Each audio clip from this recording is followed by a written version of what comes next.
All right, Keith, on Friday, Teofimo Lopez was in Tucson, Arizona on the ESPN broadcast talking about his upcoming schedule. One fighter he doesn't want on that schedule is Vasily Lomachenko, the fighter that Lopez beat late last year to pick up 3 pieces of the unified lightweight championship. This was a fight, Keith, that Bob Arum seemed to intimate was going to happen in the first quarter of 2022. So what do you make of Teofimo Lopez reaffirming that he wants nothing to do with a rematch with Lomachenko? Yeah, well, first and foremost, Chris, Bob tends to say a lot of things that don't materialize, so I wouldn't put a whole lot of stock in that exactly. But people do want to see this Lomachenko-Lopez or Lopez-Lomachenko rematch. But I do understand from Lopez's perspective why he's not so eager to give Lomachenko a rematch. There was an air of arrogance about the way Lomachenko went about their first fight. They did not insist on a rematch clause in the contract when they could have. They had all the leverage because he had most of the titles and Lopez really wanted to fight. And they could have constructed the contracts differently and demanded a rematch. When I spoke to Egis Klimas the week of the fight, he was pretty dismissive, to be honest, about the need for a rematch clause before the fight. Now, all of a sudden, they want a rematch. Well, you should have done your due diligence in putting the contract together, and you might have a rematch. The fans want to see it, but Teofimo Lopez is in a position where if he beats George Kambosos on October 4th in a fight that can we finally have happen here? I mean, Jesus, this is the 5th date for this fight now. So let's hope they get in the ring October 4th. And Teofimo Lopez, of course, is the favorite fighter and should handle his business against Kambosos, who's a tough guy, but not nearly as good as Teofimo Lopez, frankly. So if he wins that fight, he says he wants to get in another fight in November before his son is born. I don't see that happening at all, despite that he said he would like to fight Josh Taylor in what would be an enormous fight. Of course, the following month, I don't even know if we should even discuss that because it's ridiculous. And Josh Taylor has a fight scheduled, a mandatory defense against Jack Catterall scheduled for December 18th. So maybe in 2022, that's the fight for Teofimo Lopez. Although the one thing he did say was that I didn't like that he said was that he would like to fight Josh Taylor at a catch weight of 137.5 pounds as opposed to going all the way up to 140. It's not the way it works against the fully unified, undefeated 140-pound champion. You're either moving up to 140 or you're not. So that could be a sticking point based on what Teofimo Lopez said.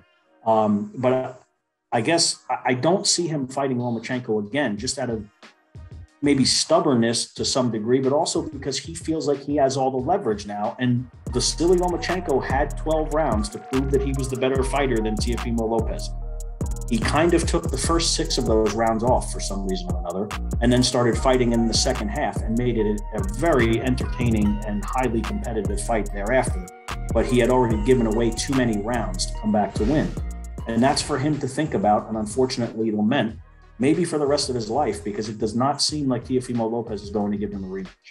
Yeah, on the Teofimo Josh Taylor stuff, I mean, that's bizarre. I mean, Teofimo's a big 135 as it is. It's not like he'd be giving up a lot physically by moving up those 5 pounds to face Josh Taylor. It's the kind of thing fighters have done for generations. I'm actually, Keith, I'm good with Teofimo Lomachenko. I don't need to see it again. It was a good fight, and it was, like you said, it was entertaining in the second half. We're not talking about Gotti Ward here. I mean, it was a competitive fight when Lomachenko decided to make it a fight, but I thought Teofimo won pretty clearly, like most people that were watching or involved with that fight. I think Teofimo should be talking to Bob Arum and to Top Rank about looking at some of the big names in the lightweight division that aren't associated with Top Rank. We know why Bob Arum wants to make Teofimo versus Lomachenko, because it's an in-house type of fight. They can do it on ESPN Plus or ESPN pay-per-view or maybe even regular ESPN again. You go out there and try to make a fight with Devin Haney, with Ryan Garcia, with Gervonta Davis, you're gonna have to deal with another promotional company, maybe do a co-promotion, a co-pay-per-view. It becomes complicated. But Keith, those are the fights I want to see. To me, the lightweight division is everything that's wrong with boxing right now, because there are 4 guys, the 4 guys I just named, that are all great young fighters, all aged 26 and under, most of them 23, 24 and under.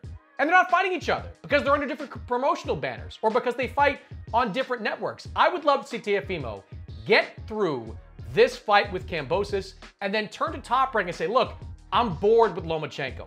Get me a fight with Devin Haney, who I've been yapping at for the better part of a year. Make a super fight, a unification fight with Ryan Garcia early next year. I think I'd like to see Teofimo be aggressive and proactive at trying to force Top Rank to make the fights people want to see. That's true, Chris. The thing is, I think a lot of these fighters, either top-ranked fighters or guys who are represented by other promotional companies, are going to have to bring down their financial expectations to some extent, because the markets that existed before the COVID-19 pandemic don't necessarily exist anymore, particularly as it pertains to Dazn. I mean, they're not paying the kind of money that they once were. Still paying good money, obviously, but they're not overpaying. And there are guys now that have inflated opinions of what their market value is. And if they don't bring them, quote unquote, back to earth, we are not going to see the fights in the lightweight division or many other divisions that we would hope to see. I mean, everyone wants to see Lopez fight either. You want to see him fight Ryan Garcia. You want to see him fight Devin Haney. You want to see him fight Gervonta Davis. Those are the fights that are there. And as you said, Chris, it kind of, what's going on in the lightweight division right now with none of these fights happening encapsulates, I wouldn't say it's the primary problem in boxing, because we have a lot of problems, as we saw Friday and Saturday night, but it encapsulates what is an enormous problem in boxing with not having elite level fighters in the primes of their careers fighting each other. It's wild.